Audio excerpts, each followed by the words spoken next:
Hello everyone, in this video we are going to discuss reading and writing fill in the blanks one more time. In the last video we had a couple of problems with the screen recording. Because of that I'm reshooting the video but with a different question, so that those of you who are still interested in watching the previous video can continue watching it and learn something from that, and the rest of you who could not understand the question that well because you could not see on the screen, you can watch this one and learn something from this one as well. Alright, so let's get it started. We are going to do a few questions now, and I'm starting with our mock minis as before. I'm going to one of our reading mock minis here, and this time I'm doing mock mini reading 2. Last time we had done mock mini 1, if you can still remember. So in this second question, let's have a look at reading and writing fill in the blanks one more time. And let's say this is the question I want to solve. Now this is just a random question I picked here to tell you how you can apply the basic principles of reading and writing fill in the blanks and answer any question. Now one thing I want to tell you here is many students rely on the repetition of the questions, because that way they don't have to think anything and answer the question. But that also means that you have to rely on luck, because these days, as the repertoire of questions is increasing, as Pearson is collecting more and more questions, the chances of the same question appearing on the test is becoming less and less likely. And because of that, if you only rely on repetition of the questions, then you have to rely on luck as well. Now I'm not saying that don't do any past questions or you should not try past questions, because even in our case we use past questions in our mock test as well as in our practice sets. The reason for that is if you practice the mock test, you can get a good understanding of the difficulty level of the actual exam questions. But you should not forget that you need to learn basic concepts as well. If you do that, then even if the questions do not repeat, you can answer the question and get the desired score. So in this video, I'll try to tell you a couple of things that we often teach our students, which helps them to get the desired score in the exam. So let's look at this question here. Okay, in this question you can see that it is about Thea Proctor. By the way, this is actual exam question which has been asked in your exam many times. So let's say I'm answering this question. This is my actual exam. How would I do this? First thing is, when we are answering this kind of question, so you should always pay attention to time here. So I can see that I have 32 minutes in total and I'm starting from 8, so I should try my best to finish this within 2 minutes. Now because I'm explaining, it will take me more than that, and I'll perhaps spend more than 2 minutes. But in your exam, always pay attention to the time as well, and do not spend more than 3 minutes at any cost, and if possible try to answer every question within 2 minutes. Now how should you start answering this question? Of course, start by reading the passage first. So I will start by reading from here. Thea Proctor was just 16 when her entry at the Boral Art Competition caught the eye of the judge, Arthur Streeton. It was the first of many association with art world, and there is a gap. Now I have to check the option. In order to improve your accuracy in the exam, if possible, try to think what could be the answer before clicking on the drop-down menu here, because that way you will be more focused and unbiased towards the answer.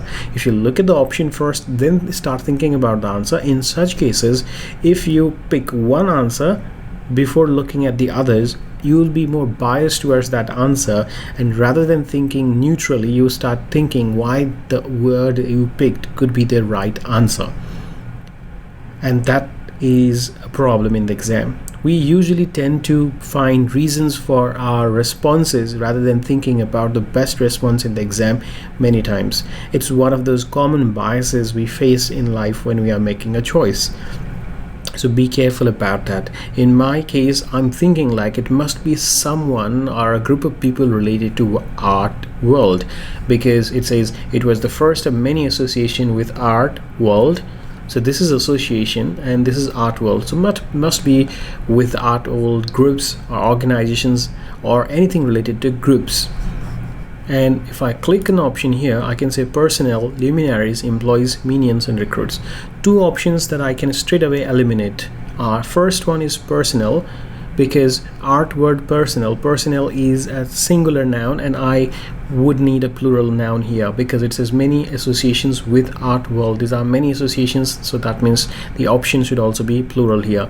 So this is not possible. And minions is another option that I would eliminate here, because minions means insignificant people. And why would that be an important thing? to have association with insignificant people. If you can relate this word with the word mini, it means small and insignificant. Mini means a small and insignificant. And those of you who may have watched the movie Despicable Me, you may have seen minions there, those yellow banana-like things. And if you have not, then it's okay. Now, because personally and minions cannot be the answer, let's look at the rest. Recruits means people that you recruit for a particular job. So I cannot pick the word recruits here simply for the reason that recruits means people who have been justly hired for the job, and so that would not make sense. And employees again mean people who are being hired for the job, who are working under someone, and that also will not make sense. The only word left here is luminaries. So now you can see that, let's say I don't know meaning of luminaries, even then I can pick up this word as the answer.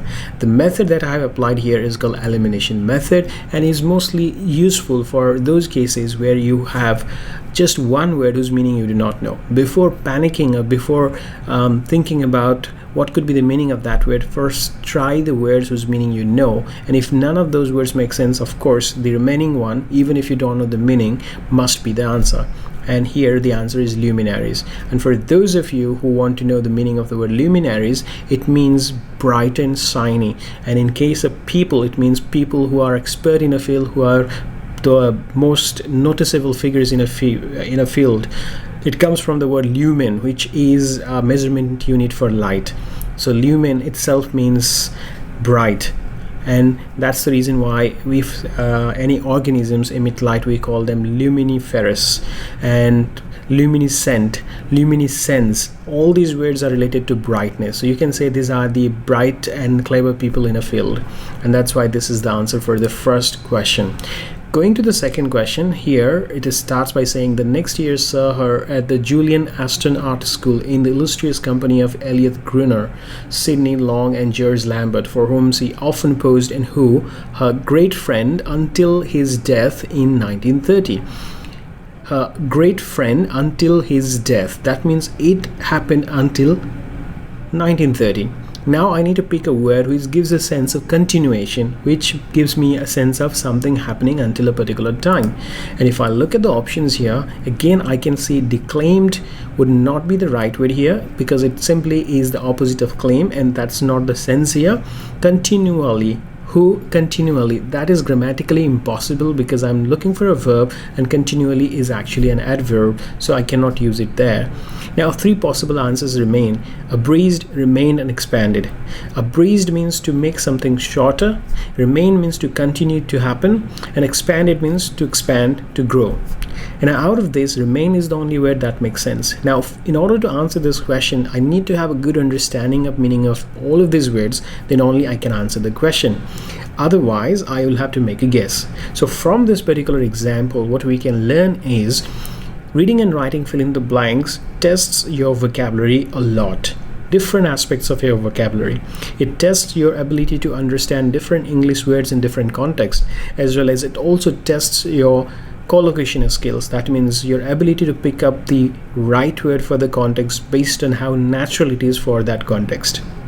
That is the reason why, if you're struggling in this question, you definitely have to work on two areas. First, your understanding of English vocabularies, especially the ones which are asked in PTE exam, and second, collocations which are commonly asked in PTE test.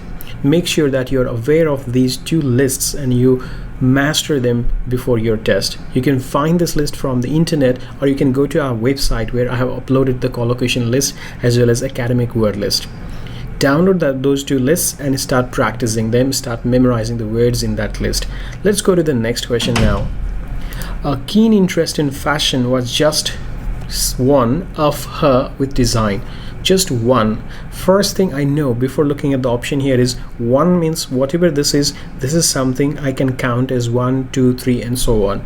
Because I can count, this is also a countable noun I'm looking for, and it must be singular because it says one. So even before looking at the option, I know a lot of things about this missing word. And it also says one of her. That means this is something related to that person. Of her tells me that this is one of the characteristics of that lady. Now I have to look at the options here, and some of the options that I can eliminate here. and I will tell you the reasons as well why I can eliminate them. Are, first, I will eliminate reason straight away without thinking about anything.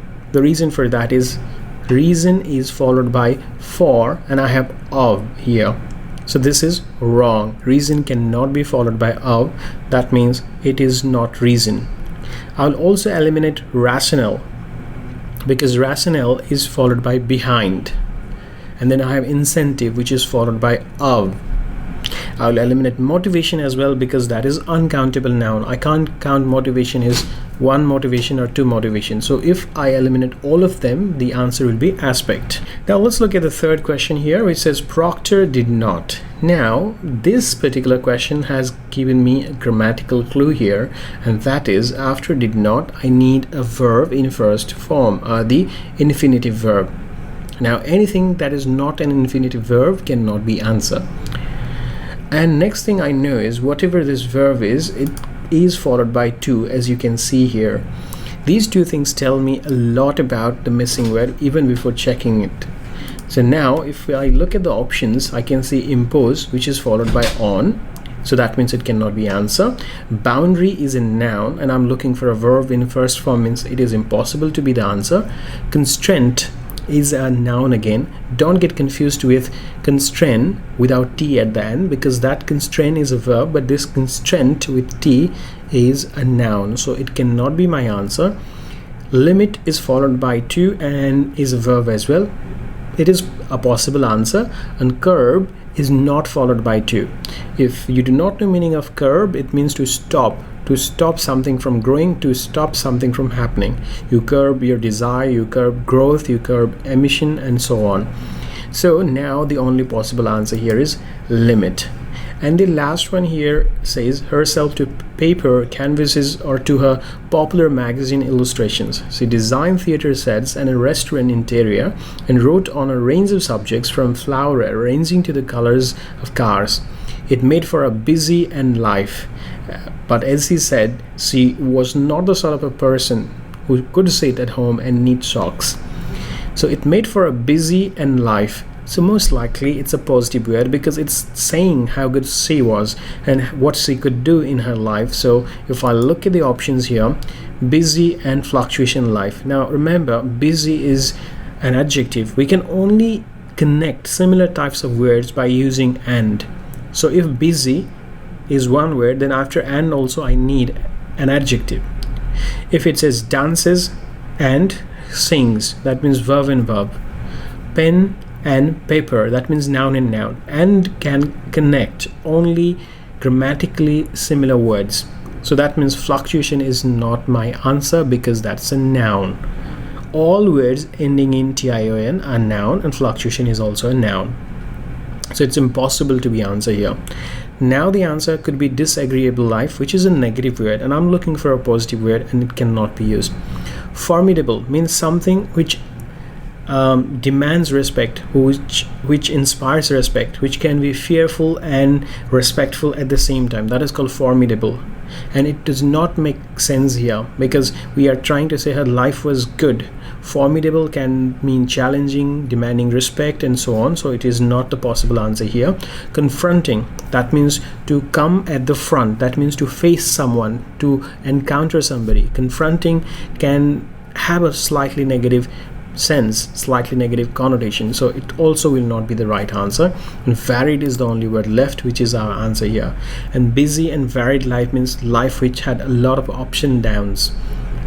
Now think about this. Fluctuation also means ups and downs, but that word was in wrong form, and we don't say fluctuation life or fluctuating life, because that gives a negative sense.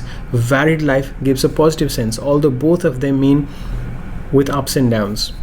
And that's why at the end I would want to say that when you're answering these questions, think about sense as well. And in English particularly, sense of a word is also called connotation. So go to the internet now and search what is the difference between denotation and connotation is, so that you know how to apply that concept as well. And if you want to find out about these kind of things, as well as want to practice more questions like this in the exact exam-like format, exam-like environment with the tutorials and my guidance, please head into our website and search for our PTE online courses. Find out about different plans and speak with us if you are not convinced about anything written there, or if you want to get more information about anything mentioned there. We'll try our best to help you, and all the best until your next exam, and have a good time.